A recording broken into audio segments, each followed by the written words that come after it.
ہمارے معاشرے میں کتنی ہی ایسی عورتیں ہیں جو شوہر کے پردیس جانے پر ایسے خوشیاں مناتی ہیں جیسے کوئی بہت بڑی پریشانی تھی جو اب دور ہو رہی ہو۔ جب 3 مہینے میں 30,000 روپے اس کی مٹھی میں آئے تو اسے گھر جیسے کاٹنے کو دوڑ رہا ہو۔ پہلے اس نے سوچا ماں جی کے پاس جا کر رہ لے، کچھ تنہائی دور ہو جائے گی۔ پھر اس سوچ کو بھی اسے رد کرنا پڑا کہ وہ کون سا عالیشان مکان ہے، جبکہ اسے عمدہ و معیاری گھر میں رہنے کی آرزو تھی۔ بڑھتی ہوئی دولت نے اس کے سبھی حوصلے بڑھا دیے۔ اس نے اپنا مکان کرائے پر دے دیا اور ایک عالیشان مکان لے کر یہاں چلی آئی۔ 5 کمروں اور ایک وسیع لان پر مشتمل یہ مکان ہر لحاظ سے اس کی ضرورت سے کہیں بہتر تھا، مگر اسلم کی واپسی تک وہ اپنے شوق کو دبا نہیں سکتی تھی۔ کمرے زیادہ ہونے کی وجہ سے سامان اور فرنیچر کم تھا۔ اسے اپنی حالت پہ جیسے دکھ ہونے لگا۔ پھر ایک دن وہ پرانے مکان کی پڑوسن کے پاس گئی جن کی معرفت اس نے قسطوں پر فرنیچر لیا تھا۔ اس نے سوچا پھر سے کچھ سامان خریدے، مگر پڑوسن نے ایک نئی راہ دکھائی۔ میری مانو تو قسطوں پر سامان کے بجائے سود پر قرضہ لے لو اور اپنی مرضی کا سامان خرید لو۔ وہ معنی خیز انداز سے ذرا قریب ہو کر بولی، مگر خالہ سود پر تو رقم بہت ہو جائے گی، کیسے اتاروں گی؟ ریشم نے حیرانگی سے پوچھا۔ جیسے پہلے قسطیں ادا کر رہی ہو اسی طرح قرض کی ادائیگی کے لیے بھی قسطیں طے کرا دوں گی، اور پھر تمہارے میاں کو اللہ سلامت رکھے، آج 10 بھیج رہے ہیں تو کل 15 بھیجیں گے۔ اس وقت تو اکٹھی رقم لے کر کام چلا لو، سب یہی کرتے ہیں۔ میرا بیٹا جب باہر گیا تھا تو میں نے بھی یہی کیا تھا، آج خیر سے قرض اتار بھی چکی ہوں۔ ٹھیک ہے خالہ، آپ میرے ساتھ چلیں ذرا، اس نے اٹھتے ہوئے کہا۔ خالہ نے برقع سر پر رکھا اور اسے لے کر شہر کی نشیبی بستی میں چلی آئی۔ چلنے پھرنے والوں سے اندازہ ہوتا تھا کہ یہاں سبھی پٹھان بستے ہیں۔ خالہ یہ تو مجھے کہاں لے آئیں؟ ریشم نے حیران ہو کر پوچھا۔ بیٹا یہیں تو رہتے ہیں گل خان، بس تم میرے ساتھ چلی آؤ۔ چند گلیاں عبور کرنے کے بعد وہ گل خان کے دروازے پر تھیں۔ خالہ نے بیل بجائی اور پھر جلدی ایک موٹا تازہ جوان بڑی بڑی مونچھوں والا دروازے پر نمودار ہوا۔ دیکھنے میں وہ آدمی روپے پیسے والا لگتا تھا۔ ریشم سمجھ گئی کہ گل خان یہی ہوگا۔ اس نے خالہ کو دیکھتے ہی مسکرا کر اپنا ہاتھ آگے بڑھا دیا اور خالہ نے بھی اس کے ہاتھ پہ اپنا ہاتھ رکھ دیا۔ اوئے خالہ جان، میں قربان، آج گل خان کا یاد کیسے آ گیا؟ ہم کو بولا ہوتا ہم خود حاضر ہو جاتا۔ اس نے ایک اچٹتی نظر ریشم پر ڈالی اور انہیں لے کر اندر چلا آیا۔ گھر میں مکمل سناٹا تھا، مکان بہترین تھا، مگر یہاں وہ اکیلا ہی رہتا تھا۔ ابھی حکم کرو، اس نے پھر ریشم کی طرف دیکھا۔ ذرا ٹھہرو، اس نے ہاتھ کا اشارہ کیا۔ پہلے یہ بتاؤ یہ زنانی کون ہے؟ اسی کے لیے تو آئی ہوں، یہ میری پڑوسن ریشم ہے، بیچاری نے مکان نیا خریدا ہے، سجانے کے لیے رقم چاہیے، اس کا میاں جاپان میں ہے، ہر مہینے رقم بھیجتا ہے، لوٹاتی رہے گی، پڑوسن خالہ نے تفصیل بتائی۔ قسم بخدا، اس کا آدمی جاپان میں تو ہمیں کیا فکر، اور پھر تم ضمانتی ہی ہے، کیسے کرے گی انکار میں؟ ابھی تم بولو کتنا رقم درکار ہے؟ 1,00,000 2,00,000 10,00,000 بھائی بولو، اس نے ریشم کو براہ راست مخاطب کیا۔ بس خان صاحب 1,00,000 میں کام چل جائے گا، ریشم نے ڈرتے ڈرتے کہا۔ ابھی ہم سے شرماؤ نہیں، زیادہ چاہیے تو بولو۔ نہیں خان صاحب اتنا ٹھیک ہے، اس بار پڑوسن خالہ بولی، مگر ہمارا ایک اصول ہے، ہم پیسہ گھر جا کر پہنچاتی ہے۔ خان بولا، ٹھیک ہے، یہ تو اور اچھا ہے، تو پھر اپنا پتہ بولو۔ ریشم نے پتہ بتا دیا۔ گل خان نے کاپی پر پتہ لکھا اور اٹھ کر چلا گیا۔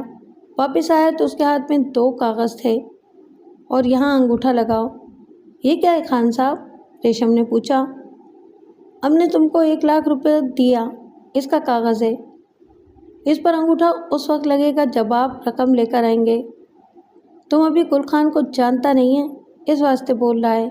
چلو ٹھیک ہے، ہم کل پہنچیں گے۔ دوسرے دن گل خان روپیہ لے کر ریشم کے پاس پہنچا۔ اس نے روپے اسے تھما دیا اور پھر کاغذ نکال کر کہا، اب تو انگوٹھا لگائے گا نا؟